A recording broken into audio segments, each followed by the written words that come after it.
Are you one of those people who believe that there's nothing left to discover in this world of ours?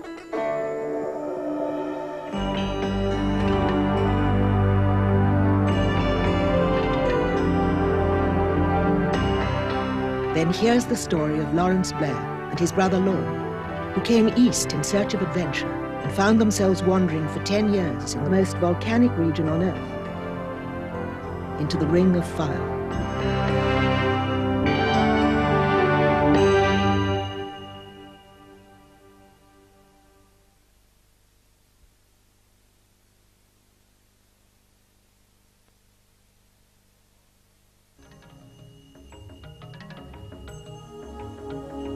When Lawrence and I first went east, we were only looking for a little adventure. Well, we certainly found it, and a good deal more. You see, we hadn't planned on sailing with pirates. But our first shock was Singapore. That was 1972, the year the tourist board was selling Singapore as Instant Asia. And you could never be quite sure if your door would be opened by the Maharaja of Jaipoda or Genghis Khan.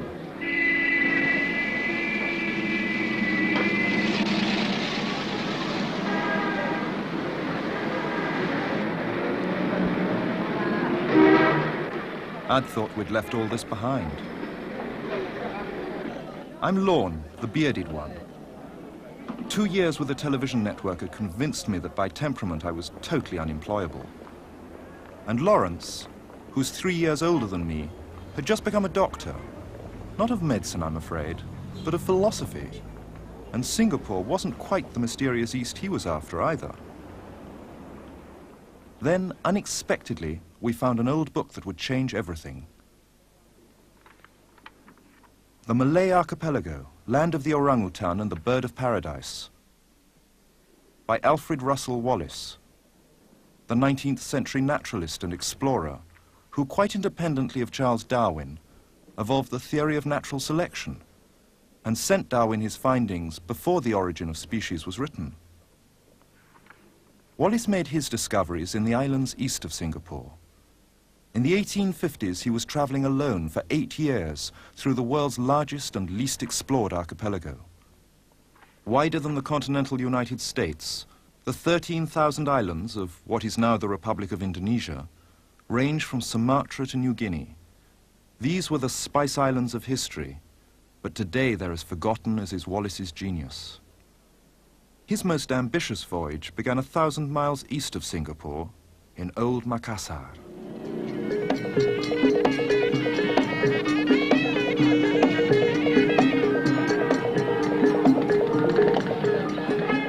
The place seemed hardly to have changed since Wallace's day, except that Westerners were even rarer now than they had been then.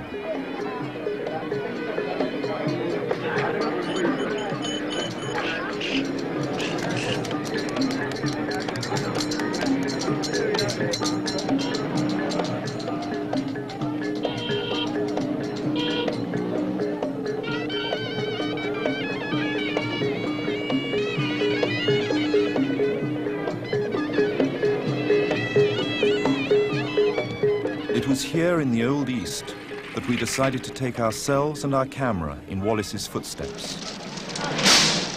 So we headed down to the docks, for that was where we might find the men who could make this possible. They were the romantic villains of Joseph Conrad's books, and we found that beyond the rusting tramp steamers of encroaching civilization, they still ply their trade today. The gypsy pirates. The boogies.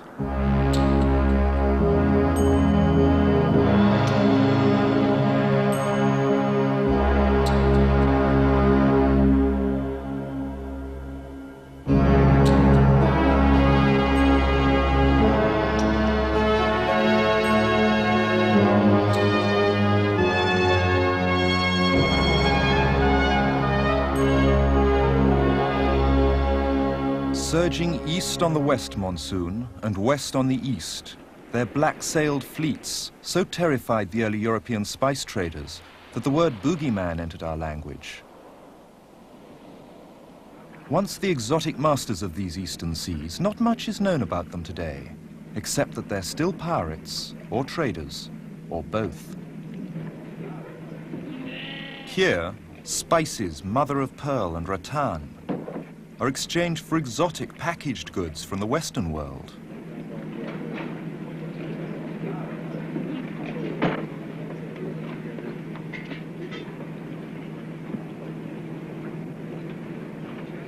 It was from this harbour, 135 years ago, that Wallace had set sail on a boogie's prow like this. He was following their traditional monsoon trading route. From Makassar, 1,500 miles, out through the Spice Islands, across the Banda Sea, to become the first Westerner ever to see the greater bird of paradise, alive and dancing in its natural habitat, the Aru Islands. We were hoping that a voyage like his was still possible. So for weeks we scoured the docks, looking for a prow sailing east. But we were told they no longer go that far, and the boogies were none too helpful.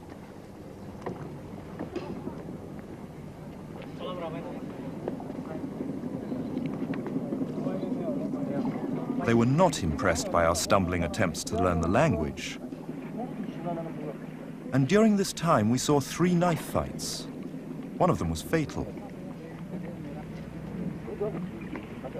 We were beginning to have second thoughts about sailing with these characters, until we saw the magic word, Dobu, the only harbor in the Aru Islands.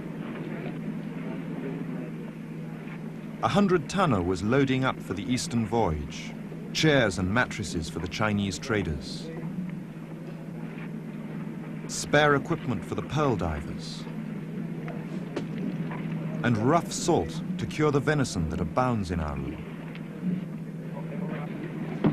She seemed to be all hold, with only one tiny cabin aft, where we found the captain, Tandri Dewa. He couldn't believe we wanted to sail on a boogie's prow. But realizing we're serious, he became suspicious that we'd been sent to spy on their activities. After days of negotiation, he agreed to take us only as far as their home base on the other side of the island, where the owner of the prow would decide whether or not we could accompany her all the way east.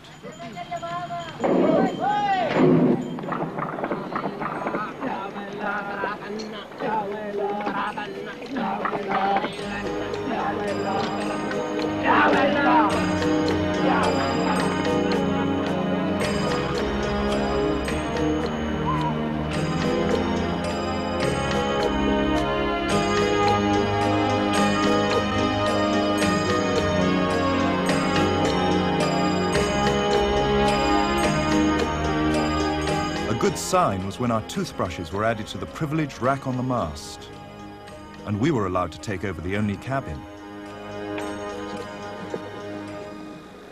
So, this is to be our home for the next few months.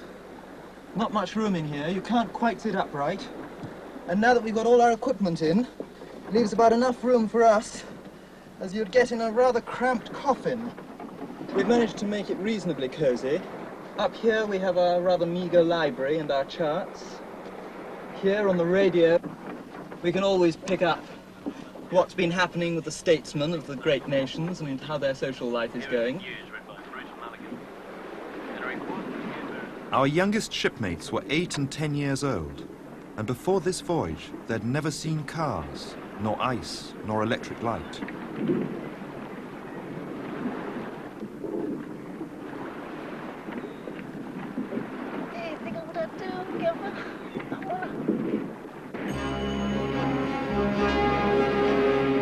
Sinar Surya means sun shaft.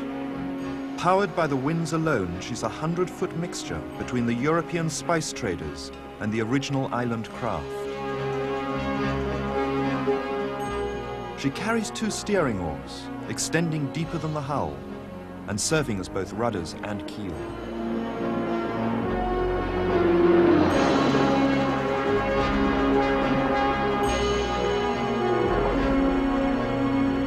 Her spars take some eccentric twists, displaying their jungle origins, and her teak decks are corked with the bark of the sugar palm.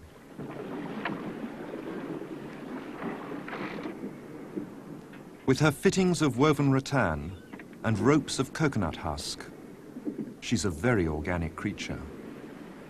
Comparing his prow with a luxury steamer of the day, Wallace wrote, "How sweet was everything on board. No paint, no tar, nor grease nor oil, but bamboo and pure jungle fibers, which smell pleasantly, if at all, and recall quiet scenes in the green and shady forest."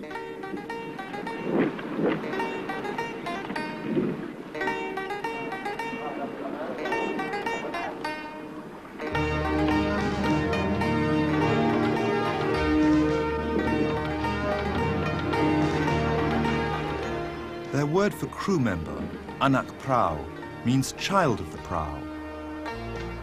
We heard no orders given. They worked as and when the mood struck them, but always responded quickly to the ship's unspoken needs. There were 16 of them, living in carefree intimacy, grooming each other for lice and fleas.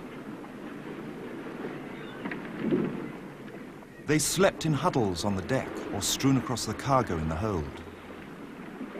They seemed free of our Western hunger for privacy, which had driven us to take over Captain Tundry's cabin. But even here there was no escaping their curiosity.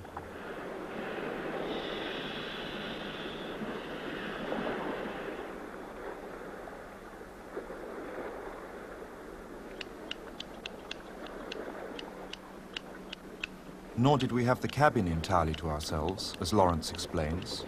There's a very wide variety of wildlife in here. There are at least 5 varieties of ants, many creatures which are unidentifiable, all of them seeming to bite. There are bed bugs under here, there are gnats, but the most active of the creatures are the cockroaches, which at night come out in vast hordes and run over us, and it sounds in this cabin here rather as if somebody's perpetually crumpling newspaper. This is one of the little deers here, which has been got in the daytime for a change. But the most annoying, or rather the most alarming of all the noises, is this beam here, when there's any sort of a seaway at all, gives many inches to the left and to the right. And we can feel the whole boat shaking, all the timbers pulling apart, one direction and the other, but somehow it seems to stay together. But instead of the constant rhythm of an engine powering us along, it was the rhythm of the hand pumps just to keep us afloat. The mainmast, like much of the ship, was heavily eaten by rot. And our supposedly fresh water jars were fascinating windows onto the beginnings of all life. Ground corn was breakfast, lunch and dinner, boiled over a wood fire in a box on deck. And Amir and Mansour turned out to be our ship's cooks.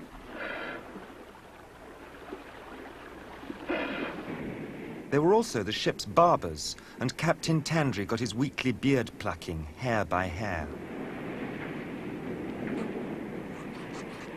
Their work seemed never-ending, but they lived a real adventure.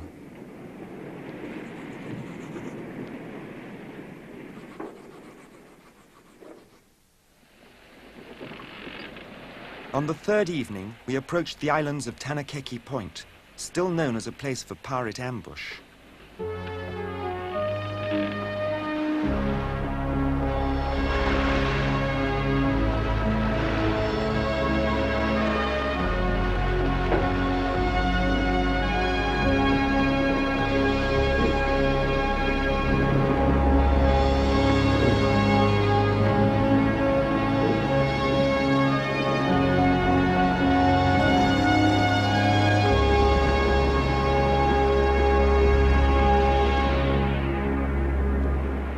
One of our anchormen, Tasman, brooded all night with his 12-inch parang at his feet. He told us that only 3 years earlier, his uncle and entire crew had been murdered here by rival boobies for their cargo.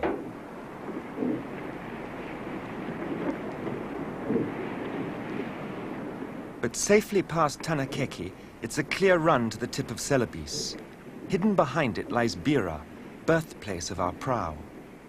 But first we must negotiate the Cape.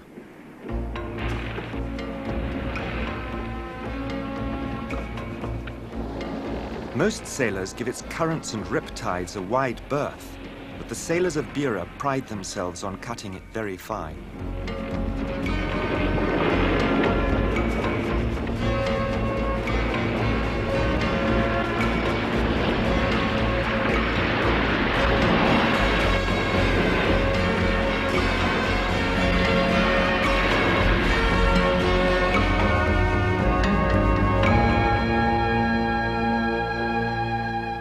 Once around the point, sheltered from the west monsoon, we're in another world.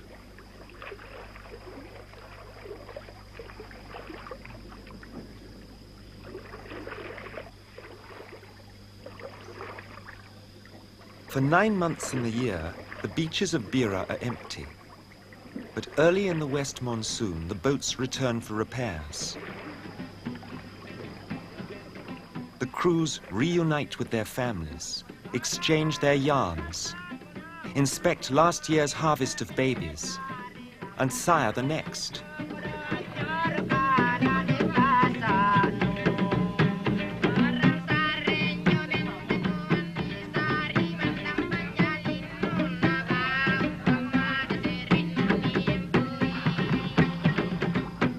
The homecoming prows bring gifts of unknown things. The Sinar Surya's trophies included 2 strange visitors, the likes of which hadn't been seen on these beaches since another Englishman, apparently, had lived here in the 1930s.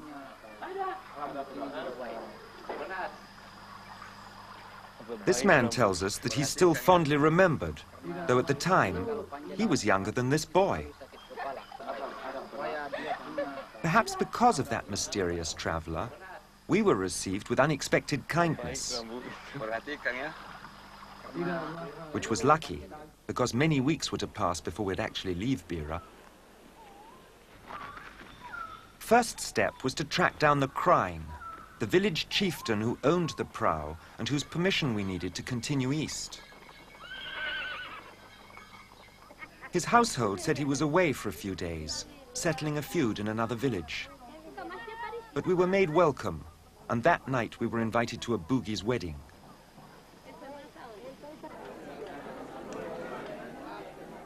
With the fleet only in for 3 months a year, they've got to move fast on their courting and marrying.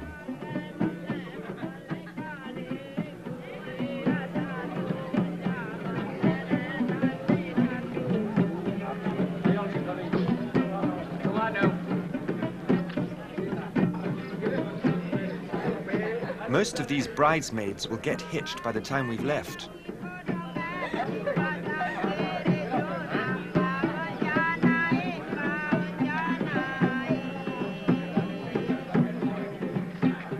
The fake glasses help a boogie's bride look fashionably glum on the day she finally escapes her father, only to become the property of her husband.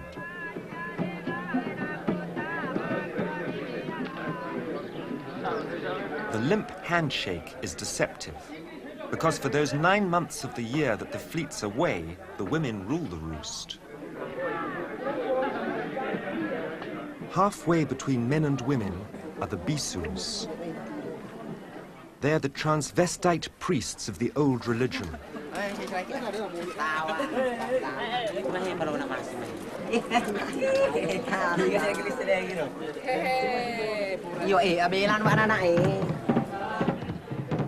They're also seen as being halfway between the spiritual and the material worlds.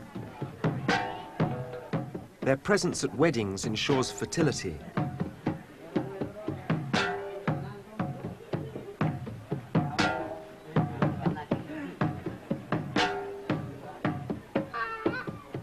The boogies are supposed to be Muslims, but something much older was going on here.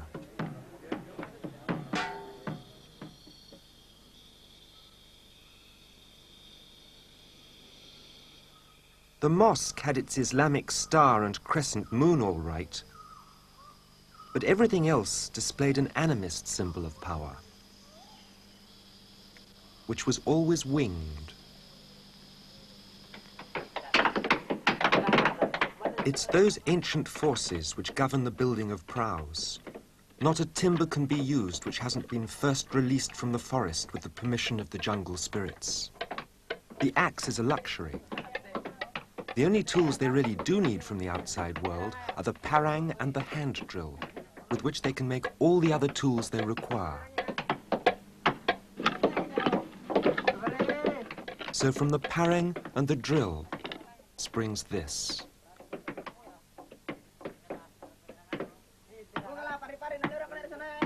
Wooden pegs hold the prows together. Once they're immersed in the sea, they will swell to secure the timbers.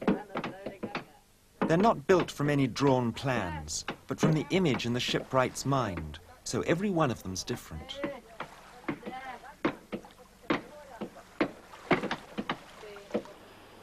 Everything they make seems to have its own individuality, like this spear gun, powered by strips of inner tube, and with a stock and trigger system rather like an old blunderbuss.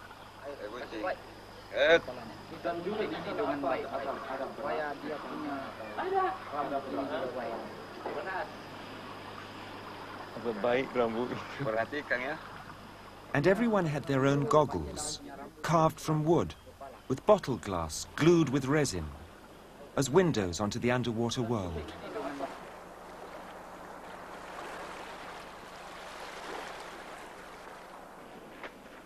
Eventually, the Crying, the owner of the Sinar Surya, turned up. He apologized he'd been delayed, sorting out a small matter of a murder in the village across the bay.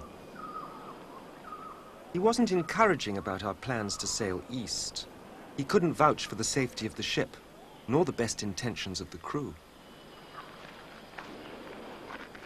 He just wanted to take us on endless excursions.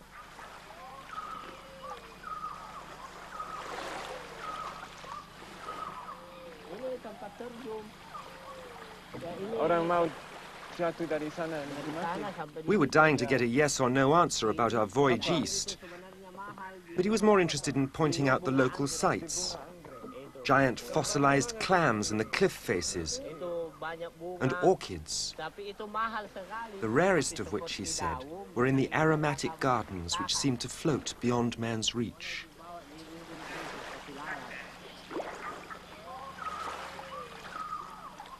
To get our answer, we could only surrender to the rhythms of an earlier time and wait.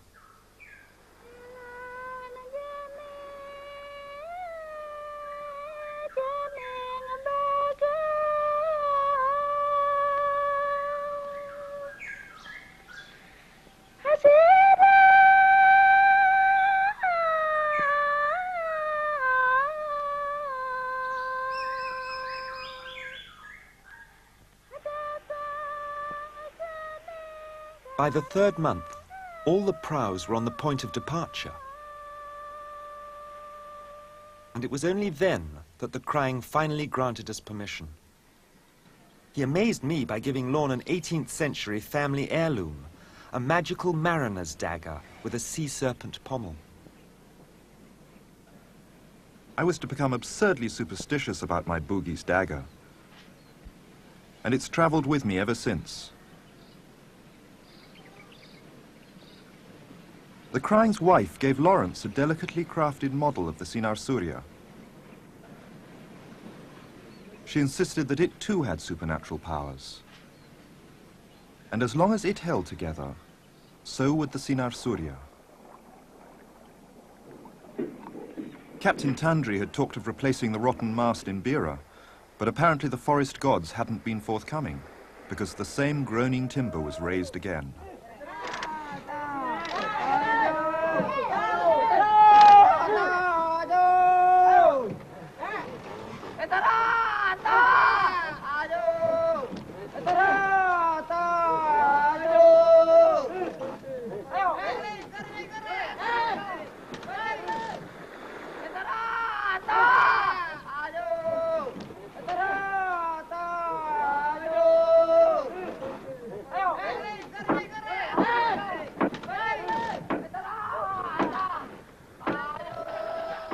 Before she could sail, a sacrifice.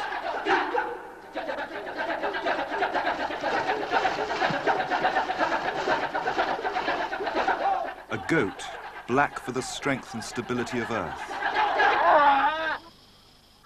To ensure a safe voyage, its blood must be spilled in the ship's hold.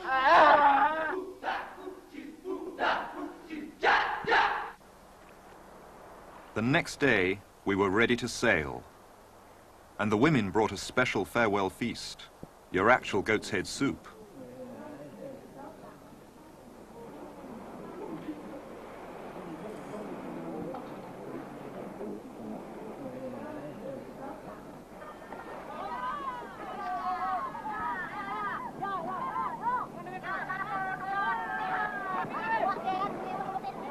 We made the most of it, because from here on in, it would be Amir and Mansour's corn gruel.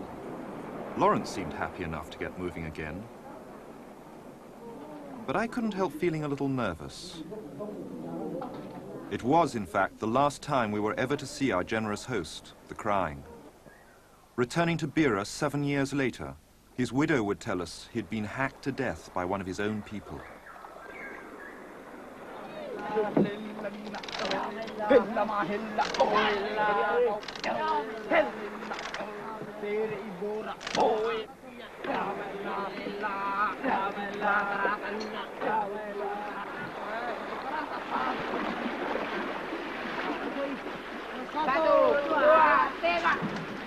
It'll be 9 months before the fleet returns to Bira, and 9 months without rain.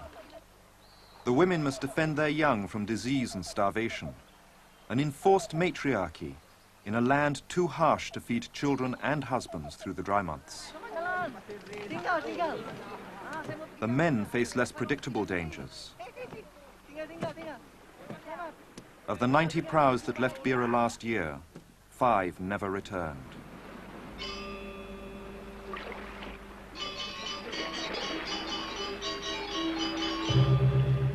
This year, the Sinar Surya is the only prow making the eastern voyage, and nobody aboard has ever been that way before. Soon, the rest of the fleet peels southwards to pursue the more familiar trading routes to Java and Sumatra. By dusk, we're alone, heading into the unknown.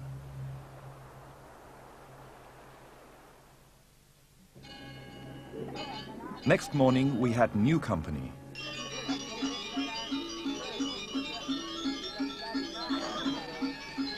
After weeks as a beached hulk, Sinar Surya had bounded back to life.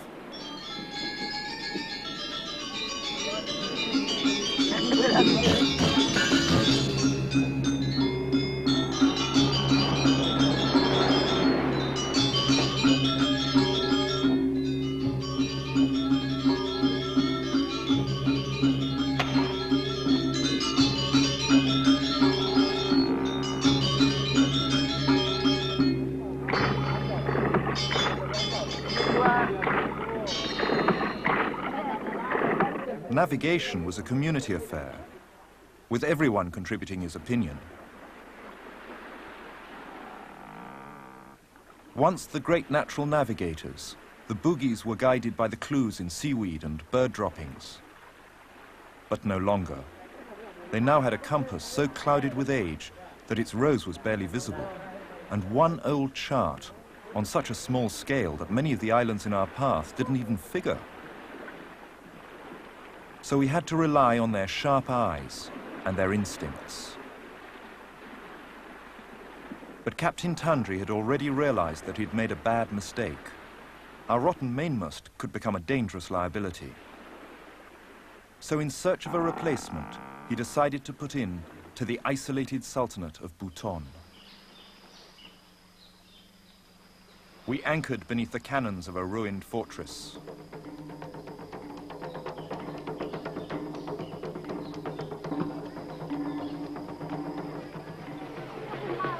We thought we'd stumbled into a ceremony. But all this turned out to be just for our benefit. Apparently, we were only the 5th and 6th Westerners to get here since the last World War. And they wanted to take a good look at what the Bugis had brought in.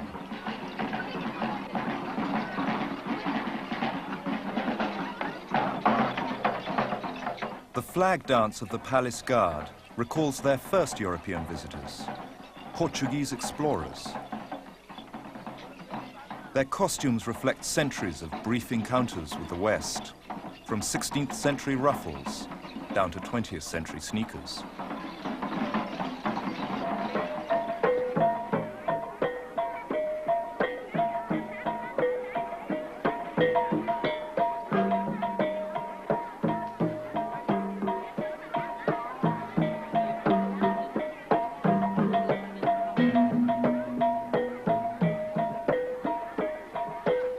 The celebrations went on for days.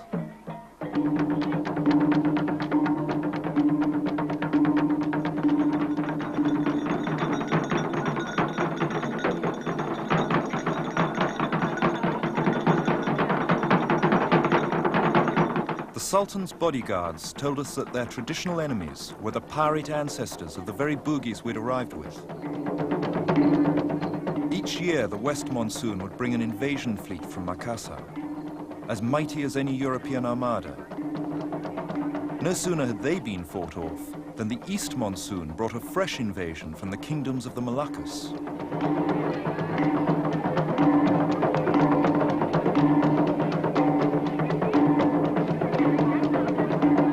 So the Bhutanese built 5 miles of ramparts, which have helped keep their island in isolation down to the present day.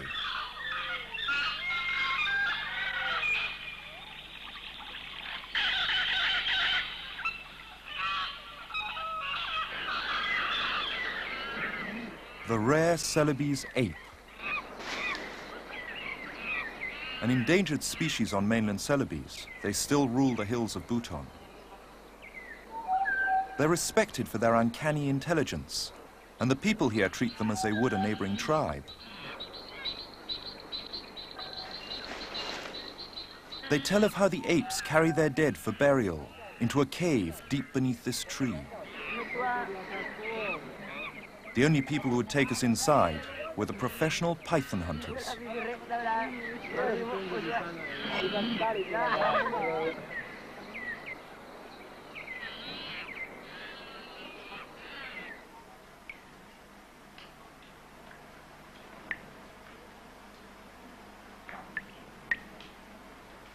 This is also the burial place of the villagers' pre-Islamic ancestors.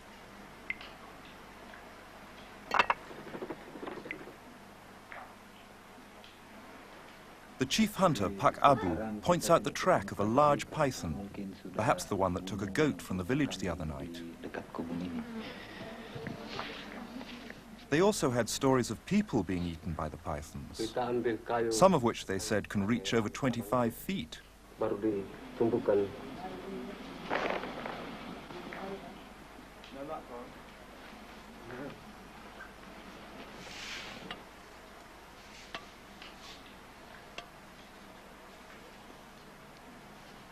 To me, it felt rather like going down the throat of a python.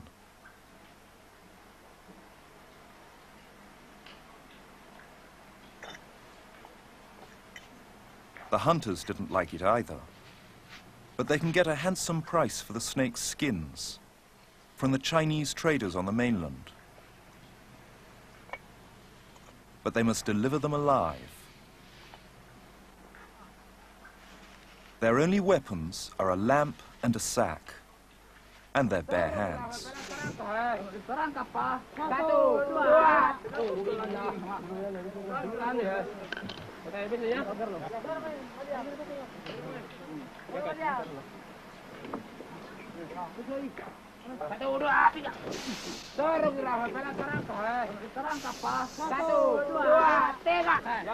This one, he said, was only a baby, only 9 feet long.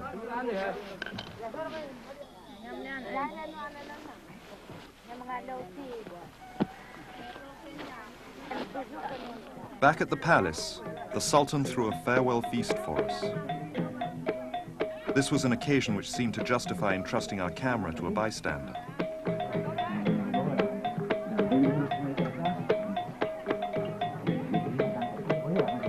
The chief court official wears a unique symbol of his office, a helmet copied from that of a 16th century Portuguese captain. and made of silver from their local mines.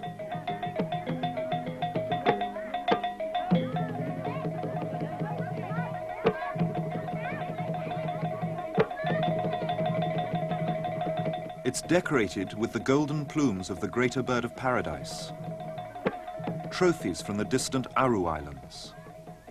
Aru. It was time to move on.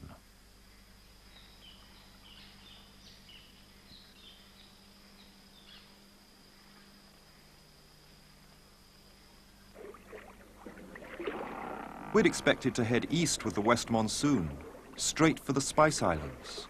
But Captain Tandri chose the longer route through the protected narrows of the Buton Straits. He'd failed to find a new mast in Buton and was frightened of facing the open sea with the old one. So we spent a wet and windless week, going nowhere. Even paddled outriggers left us standing.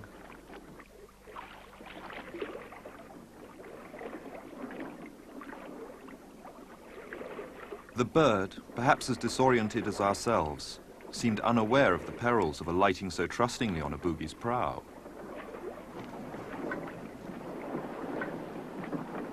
We spent hours in our dripping cabin, reading Wallace and his account of the bird we were after. The birds of paradise, he wrote, gather for dancing parties in certain forest trees. When seen thus, it must be ranked as one of the most wonderful of all living things. But at this rate, we'd never reach Aru in time for the bird's short mating season. And where were the west winds? Then, Lawrence came up with something. This is going to sound ridiculous, but I had a dream last night that the reason that the winds weren't coming was because I'd turned the boat round facing backwards, and that if I turned it round facing forward, the winds would be right. This was the model of the Sinar Surya, my gift from the Crying's wife in Bira. There didn't seem much else to do, so I heeded the dream and faced it forwards.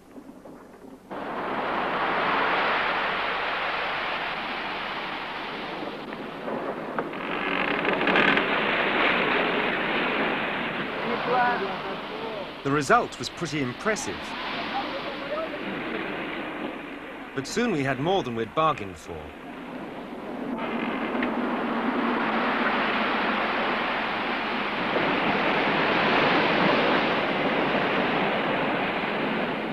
The sails must be hurriedly reefed in as the blow builds to a full gale.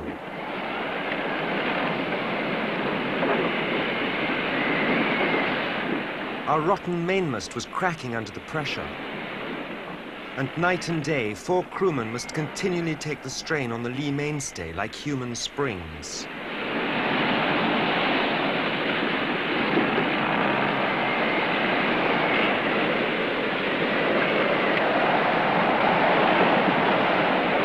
She was taking so much water, we thought she might be breaking up underneath us, too. No one could keep the cooking fire alight. But then by the second day, not many of us were interested in eating.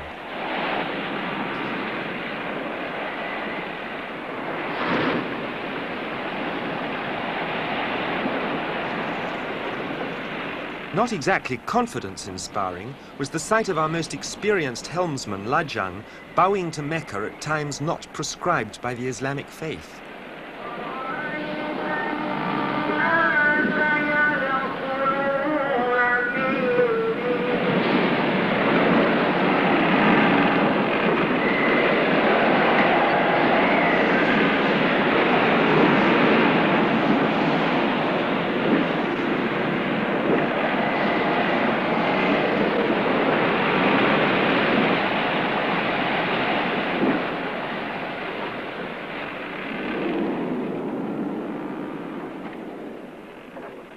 By the dawn of the 5th day, the storm had abated.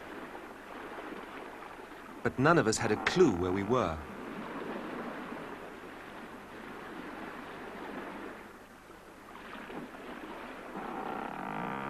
Somewhere out there lay the Spice Islands.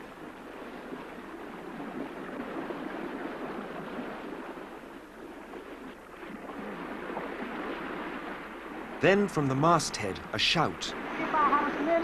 Dead ahead lay a smoking volcano. Amazingly, we had zeroed in on the sole tiny cluster of islands at the center of the Banda Sea. Early sailors told of from how far away they could catch the scent of paradise wafting from Banda. This was the scent which lured the West into the Age of Discovery. Christopher Columbus was looking for a shorter route to these very islands, the Spice Islands, when he stumbled on America.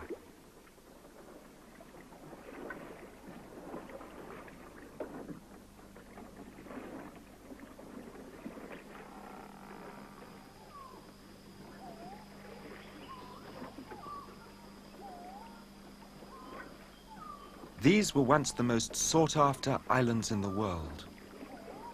For in Banda's unique volcanic conditions grew the gold of the spice trade. Nutmeg.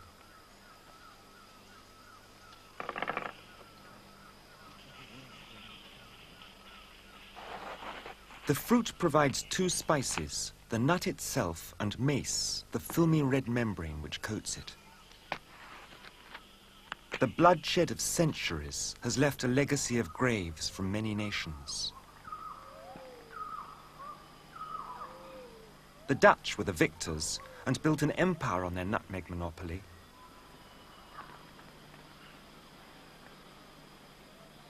But now their fortresses are just haunted playgrounds.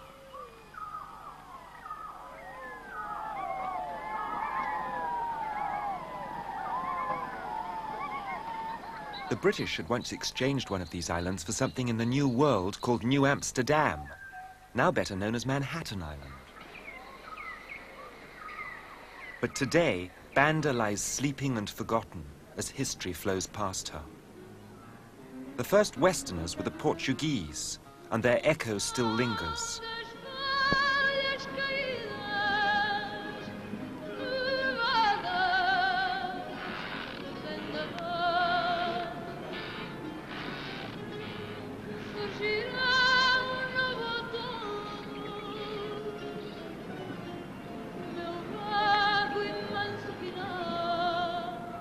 In Banda's only church, the caretaker asked Lorne to translate a flagstone written in English.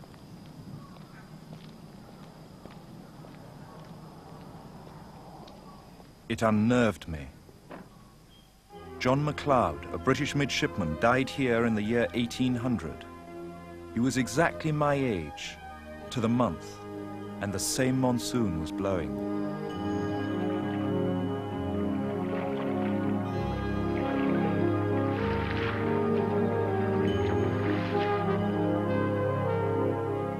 Wallace had written that there are more species of fish in Banda's Bay than in all the rivers, lakes, and seas of Europe. But in these islands, which gave the West so much wealth, I couldn't help feeling a certain unease. Earlier travelers had mentioned it too. The sense of some lingering unpaid debt here.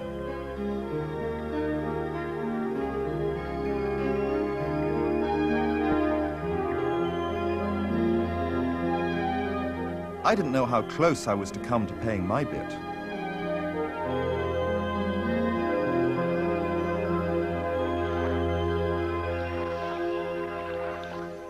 I had no idea that this shy little octopus was a fully grown Moluccan blue ring, with a poisonous bite that can kill you in minutes.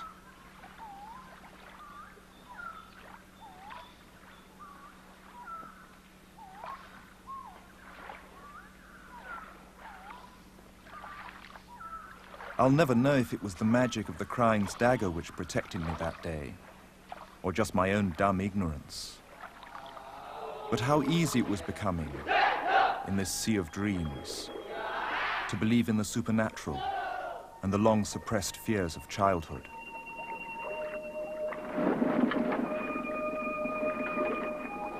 We sailed with the tide.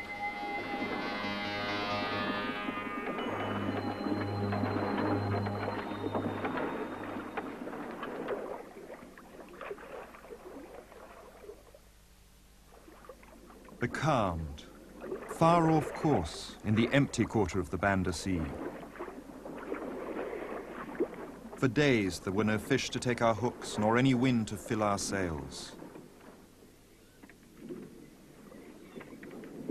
Was this the end of the west monsoon? If so, we'd never reach the islands of the Golden Bird. There was nothing to be done but protect the cracking decks from the equatorial sun and wait.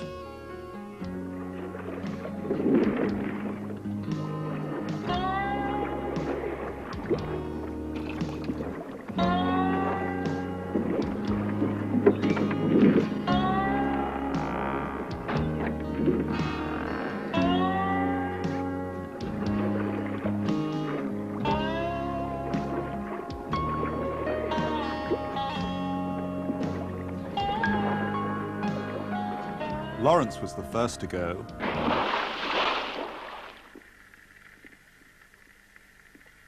In the arms of this deep and isolated sea, the sun's rays weave a hypnotic web, drawing me down to its center. But all boundaries and orientations are gone. There seems no bottom to this sea, perhaps no surface, and I'm afraid.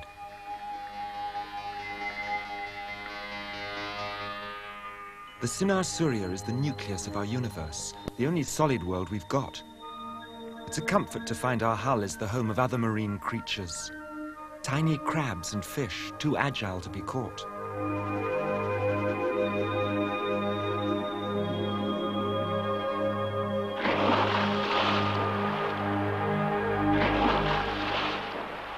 After days of eating just corn and salt, we're finally reduced to scraping the bottom. For barnacles to boil for soup. At last, a wind from the west, and we picked our way through uncharted reefs towards the Arafura Sea. Only 200 miles away lay the Aru Islands.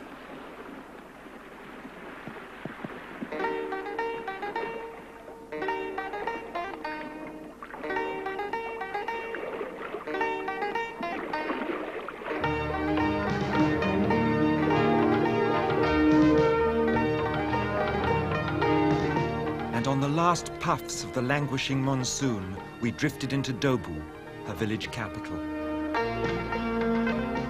We have now left Asia behind us and crossed the line into Australasia, where Wallace had remarked on the extraordinary difference of the peoples and the creatures.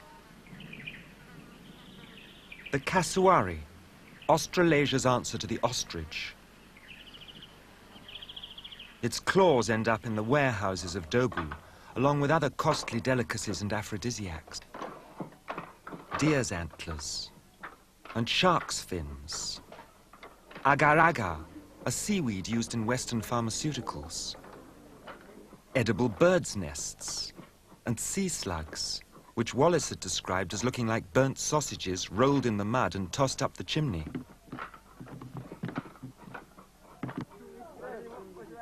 But this is the real treasure of Aru. Mother of pearl from the golden-lipped oyster. But it has its price. Uncle Benny was a pearl diver, but he's racked by the bends, the crippling curse of his profession.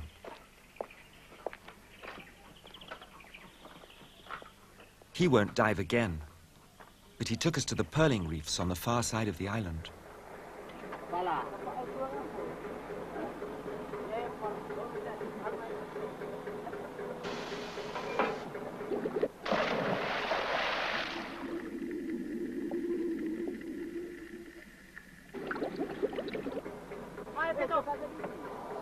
The equipment turned out to be more than 60 years old.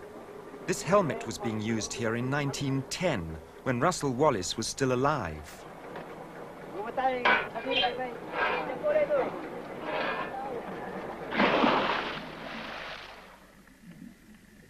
We'd planned to try on their suits to film them down there. But the air pumps kept grinding to a halt, and the divers had to be regularly jerked to the surface from 90 feet. We decided to stick with the old mask and fins routine. Despite my bursting lungs, I didn't envy them their leaden boots. They run a desperate slow-motion race. Dragged behind the boat and buffeted by the currents, they must snatch whatever shells come within reach. If they lose their footing, they'll be dragged through the coral. Last year, 3 divers were lost on this reef alone.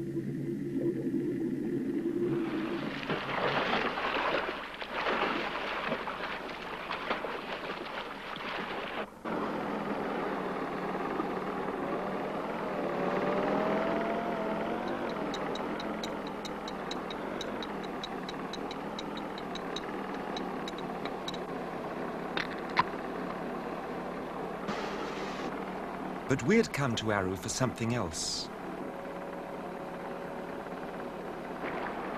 More than a century before us, Wallace had come this way, deep into the jungled interior, looking for the same thing.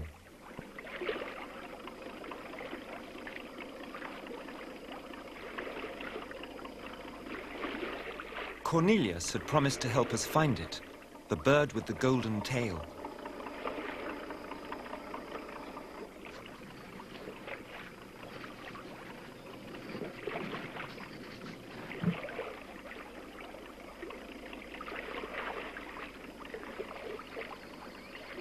The first specimen to reach the west had had its legs removed, so it was assumed they never landed and must have come straight from heaven. They called it the bird of paradise.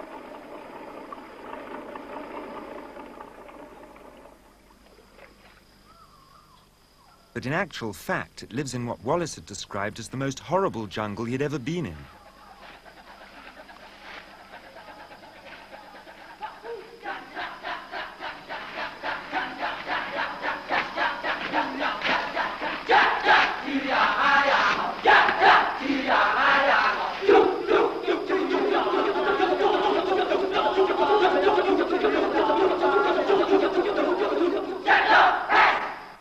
Cornelius has inherited the rights to this tree, where every year the birds return for their mating dance. He told us to keep perfectly still and quiet. Not easy amongst Aru's notorious biting insects.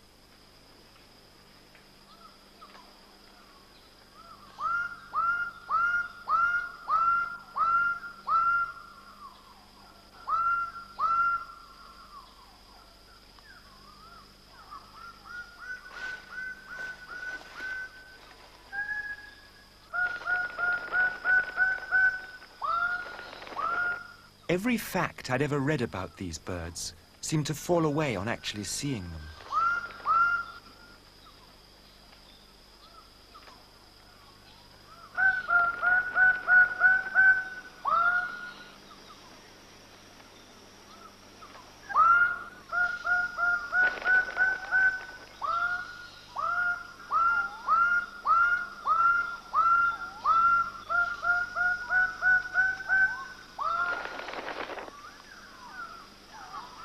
Long before the West even knew the paradise bird existed and gave it its name, the Eastern peoples had considered them as symbols of the soul and of immortal wisdom. For us, they had been the magnet which had drawn us across 6 seas since Singapore, into another world.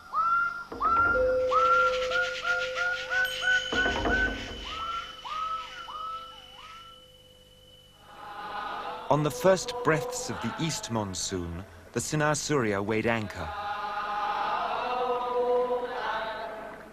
She left us, homeward bound with a new mast, her trophy of the great voyage, and laden with a cargo of salted venison, copra, and mother of pearl.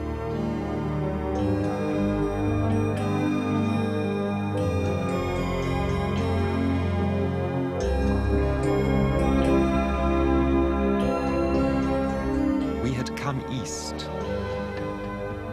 The adventure was just beginning.